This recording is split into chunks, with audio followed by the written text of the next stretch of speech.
Welcome to the channel. Today we're going to be reconstructing 1983 Austrian Grand Prix. We're going to be driving Alain Prost Renault RE40, which was raced by the team at that race in that season. 83 was the first year that Alain Prost almost took his first World Championship title, but it was narrowly beaten to the ground by Nelson Piquet in the Brabham BMW in the final race of the season. Ferrari scooped the Constructors' Championship.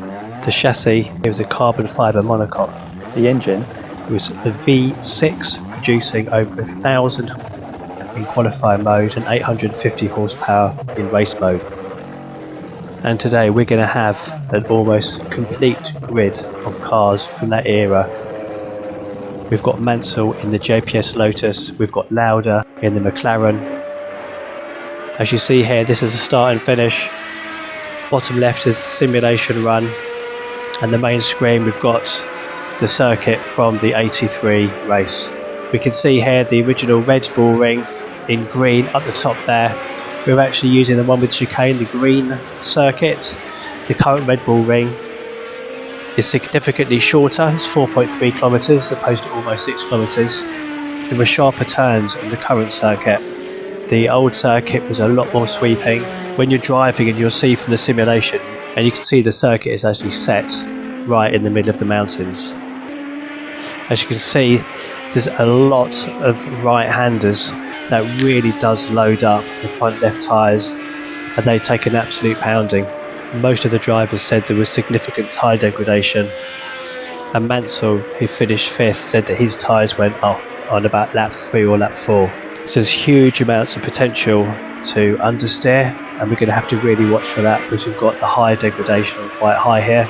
We're going to be starting at the back of the grid. It's just to see how the cars perform, what the overtaking opportunities were like, and how the car reacts as the race progresses. We've got 7 laps, but with high tyre degradation as we try and recreate the 1983 Austrian Grand Prix. So we can see here Prost won.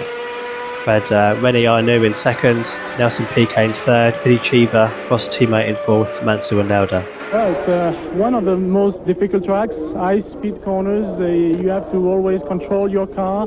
It's got a tendency, if you attack too much, to push from the front to understeer, and you can destroy your front left. So you have to be very concerned about the tires here, especially in those quick, long corners.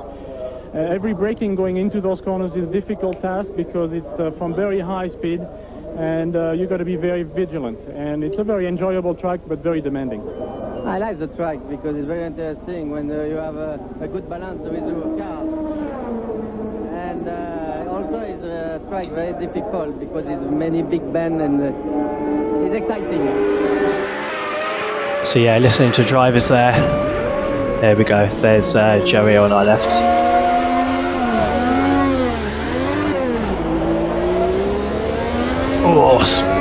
Ooh, gosh, I thought this had a coming together at the front there.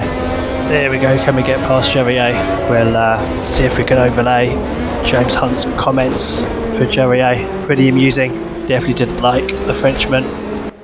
With Jerrier there as well, as usual getting in the way, and he's managed to hold them up for 2 corners now, and it really is completely out of order. A driver of his experience, and Arnoux is getting through, he's getting alongside. Tambay's cracking at it the other side, but can't, and he'll be thanking Jerrier probably with a knuckle sandwich after the race, I think. And Jerrier really is completely out of order. I mean, he really shouldn't be allowed to drive in Grand Prix racing. He is, he's got a mental age of 10 in the first place, and that was absolutely disgraceful for him.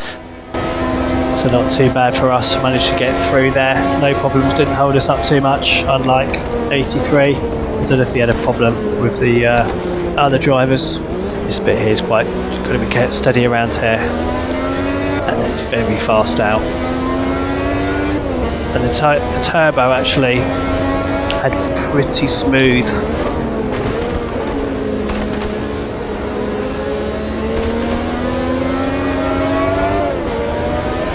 The turbo is pretty smooth coming up the corners. It's one of the notable things about the Renault. A lot of the cars in the turbo era, you had to really be careful with the boost pressure because there was a real spike in the performance.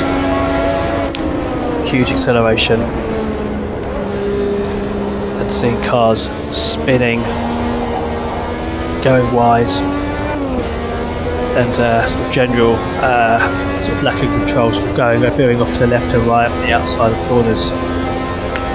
Wasn't actually unusual for the day. Cars now are much more predictable. And the trouble with these cars is you have the unpredictability, but you don't also have the downforce and mechanical grip you'd expect from a modern car. This was a pretty favourite place back in '83 for overtaking. It's not so, but we do have more power than that Benetton there. Michele Alboreto, see if we can get past. There we go, have a quick look. Yeah.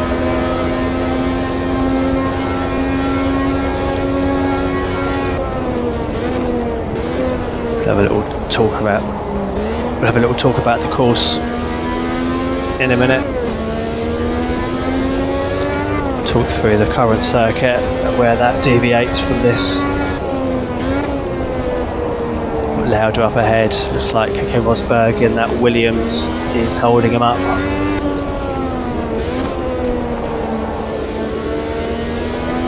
This one here, this corner here is pretty tricky because it's downhill and you don't get this grip there, go louder going wide there, as I spoke about on the last lap.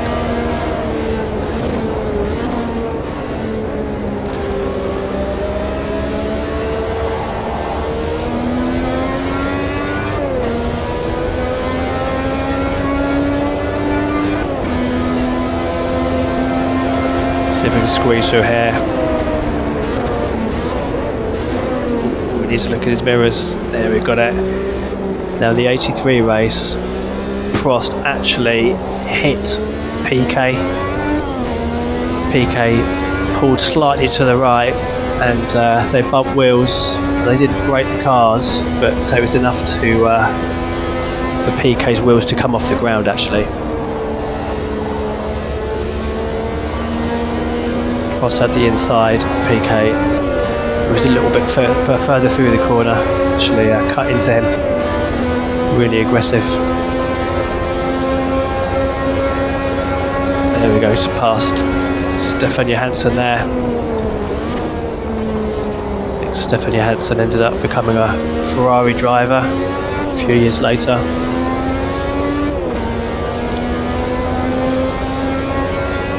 See the top right there, you can see the circuit coming down. It's really a huge change of elevation. Get past Winkelholt there. Then we got Marco Baldi, and then got De Angelis up there.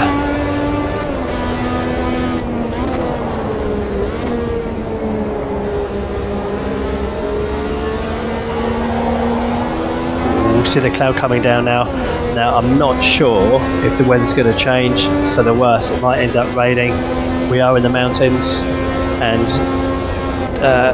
temperature changes and precipitation are a bit of a problem. Can we squeeze a football here out first? A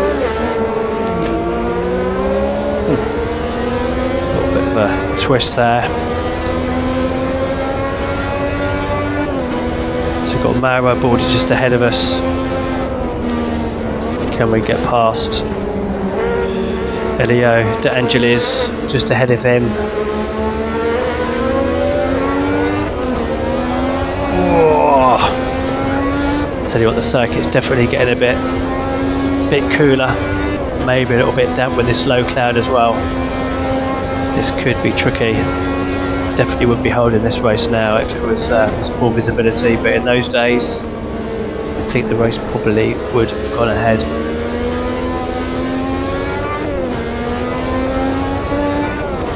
Really trying to be careful not to make the rev limiter go too high, because when that light goes, damage in the engine is quite a strong possibility. And that is going to cause us some issues with the engine or the turbo. We're going to lose power, so we really don't want to do that too much.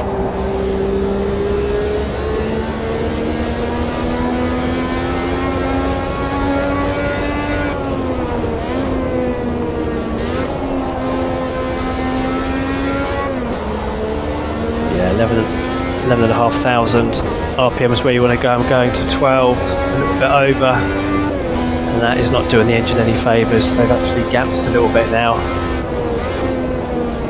God, and it looks like Winkelhock, is that coming up behind?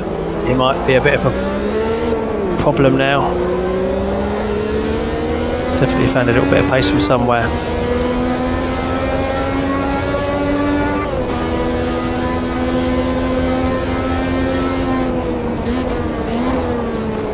Really trying to get smooth out of here. Oh, can't quite do it.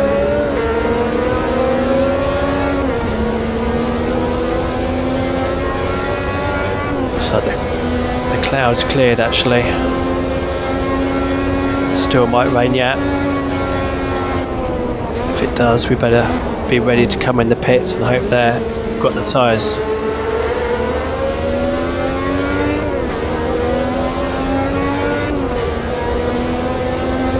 So we're still ninth. This is going to be a bit of a problem. We've only got a few laps to go.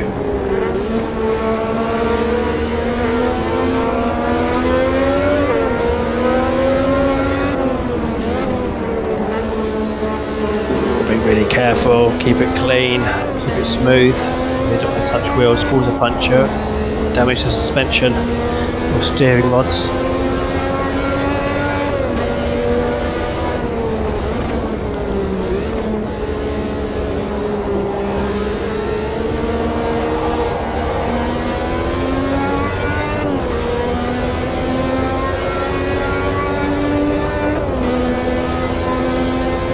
Right, so this bit here just now, that's where the circuit currently takes a sharp right.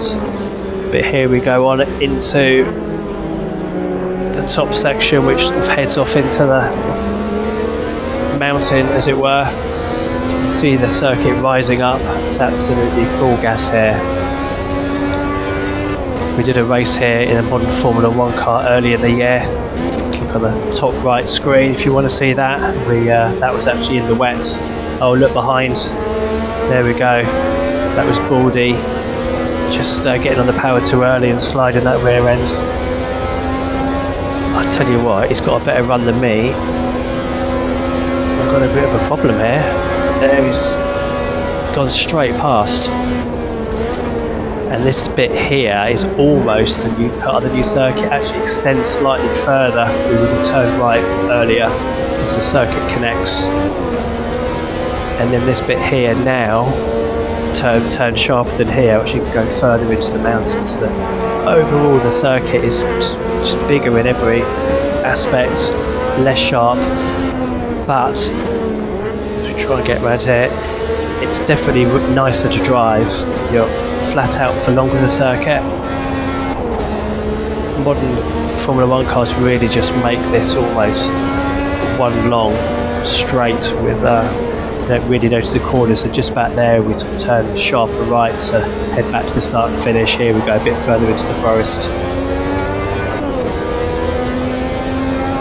Right, I think if we're not careful we're going to get caught from behind by Winkelhock again. We're going to have to really be aggressive into the corners. See if we can get to hold back. See if we can get through. We can't. See the cars up ahead there.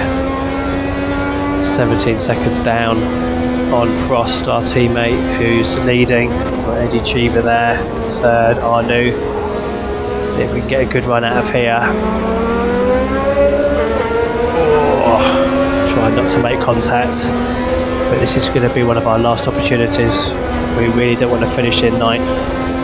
Car's definitely got a few problems, but we could make it work for us. Keep it nice and tight on the inside here. Oh, we've managed to do it. Are we going to hold it though? He's going to come back. Yeah, I haven't quite got the acceleration. Ooh, there goes Baldy going to come through. I tell you what, I think we might have made it stick on the outside, but are we going to hold this? We've just done it. Right. Is he going to come back onto us before the finish? This is the last lap. Oh. Got the steering wheel on 10 Newton meters, absolutely killing my arms. No power steering in those days. Really fighting it. And that's it. Top left checkered flag. And that's it. That was 7 laps of the historic Austrian Grand Prix. This predates the Red Bull Ring, which obviously was bought, owned and rebranded in the early to mid 2000s. Definitely a good circuit now. It's really challenging, definitely challenging with the engine because we've got very low air pressure up here, but challenging physically on the cars and the tyres on the old circuit because there's so many relatively high speed corners, so even though the downforce wasn't particularly good, the tyres really struggled. This section here now, that's where the new circuit joins. Ooh, there we go. Just look at that, it's pretty slippery. You get on the marbles and the car doesn't like it at all. It's really sensitive. And there's Derek Warwick in the Tolman Hart.